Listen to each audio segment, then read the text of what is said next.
Glasgow, where I was injected, paralyzed, beaten. A bad story. Yes. German Anonymous basically heard my story, basically sending pedophile people after me and everything. It got about as sick as you can get. I'm on Facebook, help, help, help, help, help. German Anonymous, hear my story, fly me to visa. I've gone to Schweinfurt and gone through the whole process for 37 hours. He said, you're the first in the world to even be in this position. Go and try and get your life back. So I'm in Munich and I work for a large company called SAP. Now I knew that learning German was critical so I can get a German job and I'm in a German environment. They refused that and I ended up working for SAP for a British boss. And it got very ugly again, calling me a Scottish terrorist, blah blah blah blah blah. Numerous death threats, knives to my throat, all my things, I mean it got that bad. I've had emails, so specifically from Denmark, since February last year, saying if your situation is real, send us the evidence. So I sent videos, emails, Superior Court judgment cases, everything. And what the Norwegian, not just you, the Norwegian, Swedish, Finnish, and Danish government said, the only way we can protect you is if you get to our border and then you go to one of the, so I did that. I risked everything and I came here. I was staying here for 1 week.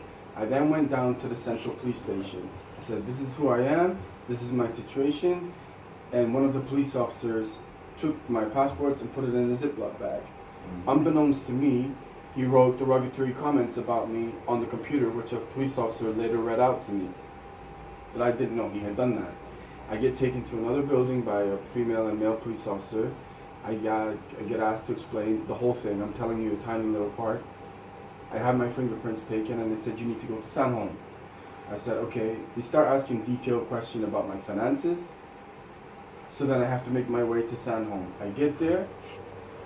Instantly, Red Cross is basically saying, why the hell did they send you here? I'm like, sorry, what are you talking about? They said, go to the police building right next door. So pretty aggressively, my hand was thrown in the fingerprint scanner. I was told to watch a video. And then they could all speak English, but I had to do it through a translator. I was signing documents, I didn't know what I signed, but they're like, you know what, you're safe now. So then go back to the Red Cross building. So a couple of the managers of the Red Cross said, you're British, the Danish government has lied to you, immigration has lied to you, you should never be here, get out of Denmark. I'm like, what? So I have obviously, my health is not great considering on what I've been through, right? Chip in my leg, poison, electric. So, and also when I'm under severe stress, I have problems breathing.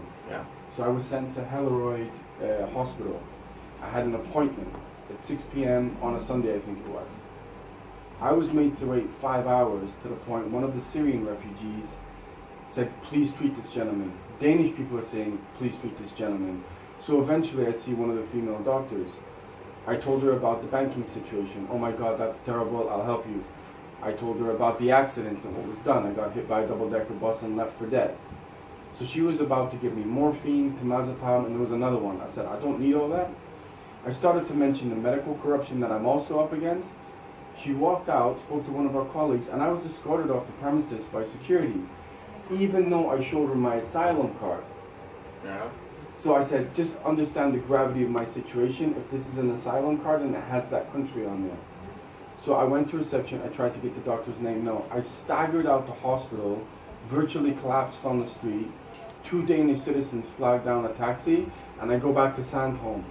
The manager at Sandholm takes me into his office, and he's like, you listen to me, you made a mistake, you're British, you shouldn't have. And I got blasted. And then all of a sudden, and I'll be honest with you, they're like security guards, it's not Red Cross. They surrounded me, and I'm like, why are you surrounding me? I grabbed my things and I ran out the Sandholm. I got another taxi.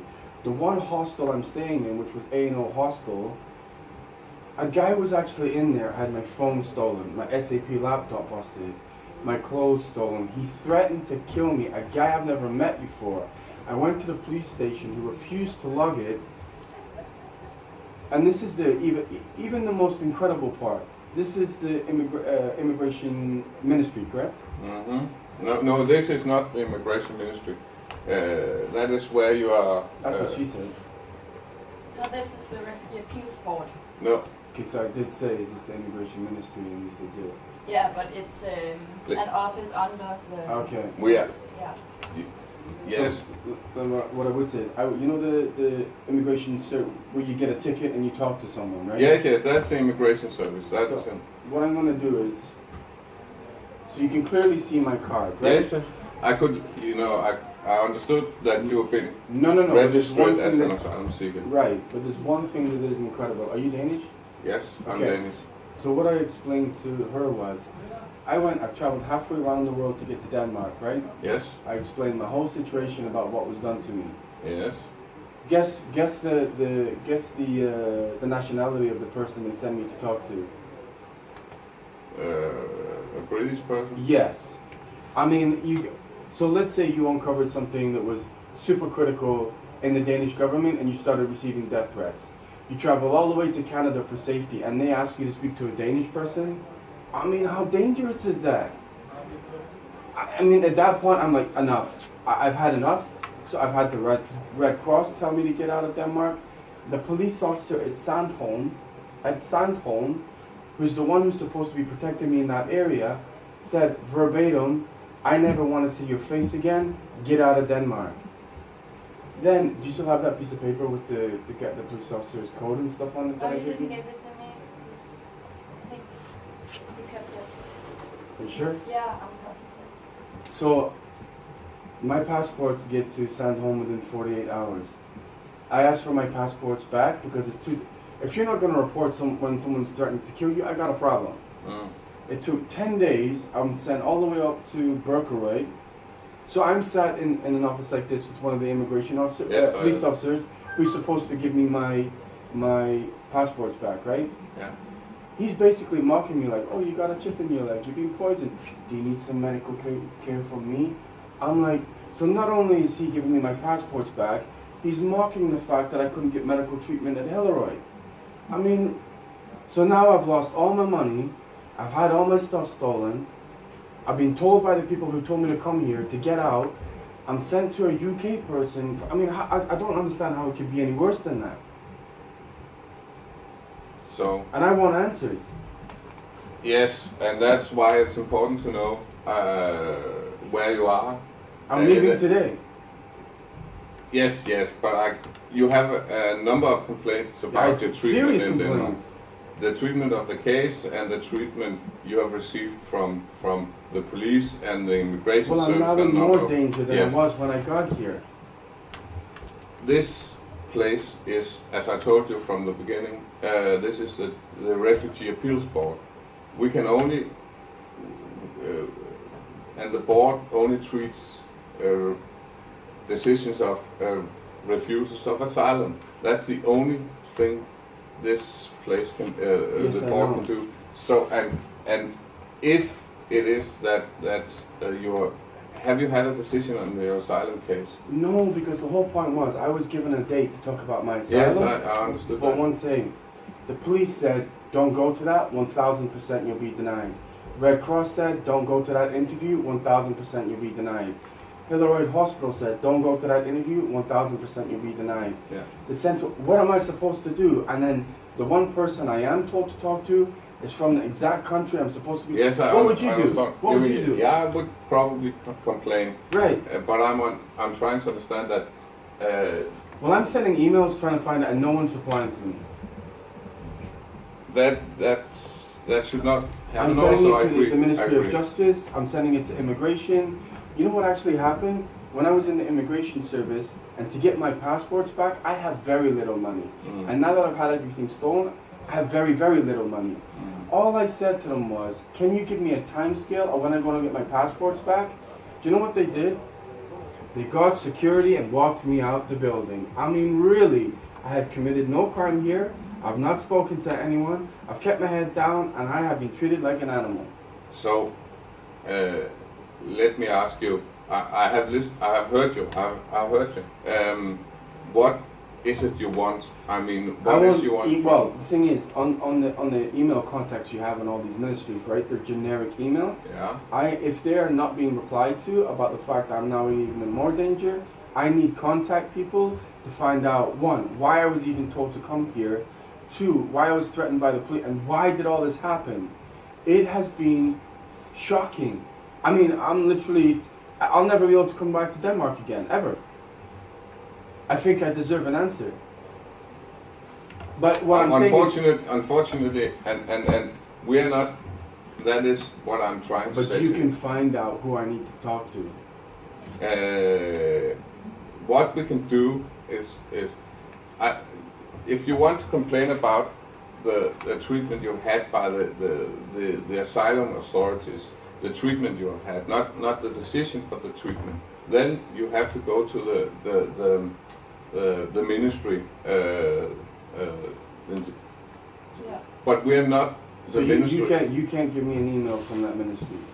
I can give you an address to the ministry, and I can give you an email address to the ministry. Right. Can it be an actual person? I think I at least deserve that. You can do the same thing in the ministry, which you are doing here. Yes, you can ask for a meeting. I leave today. Yes. All I can say is that you can ask for... Can you call them and see if I can go there right now? Because my bus leaves at 1 o'clock. I don't know what the opening times are, but you are able to go into the ministry and ask for personal... Look, please listen, understand what I've been through. I think I deserve. Can you at least call them and say, if I go there, I don't want to walk all the way there if my ankle's broken and they say no. Frankly, I don't know who to call because I've never heard a story like this before. So it's difficult to. All I'm asking, this is not rocket science, is you call someone there, say, can he talk to someone, even if it's not the right person, at least it's logged, and then if I leave, at least I have a contact. All right, I'll try and call a person in the ministry, and see if you can have. And I want a time scale. Considering what I've been through, it's the minimum I deserve.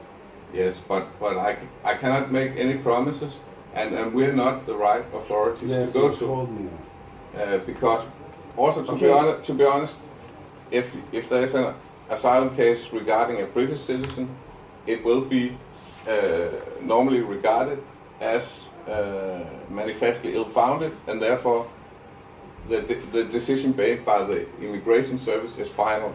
Yes, but what I'm saying is, if you take Snowden in Russia, he shouldn't get it ever. What I'm saying is, even when I'm in Germany, even because of the Geneva Conventions, there are exceptions to every rule. The point anyway, we're going around in circles. Yeah, so if you can't help me, I'd like you to try and call someone so I can go there now, please. All right. I'll do that. But you can go there anyhow. That is what I'm trying to say. I understand what you're saying. And you don't have a personal caseworker, because I don't believe there is a case. Please, sir. After everything I've been through, I'm on a very limited time scale. Even if it's not my caseworker, I need to go there just to get it logged so I have a contact. I'm not sending my story to yet another generic email that I will not get a reply to. I'm asking you, please, can you at least call someone so I can at least please go and talk to someone for 5 to 10 minutes? That's all I'm asking. All right. Thank you. I'll do that. Thank you.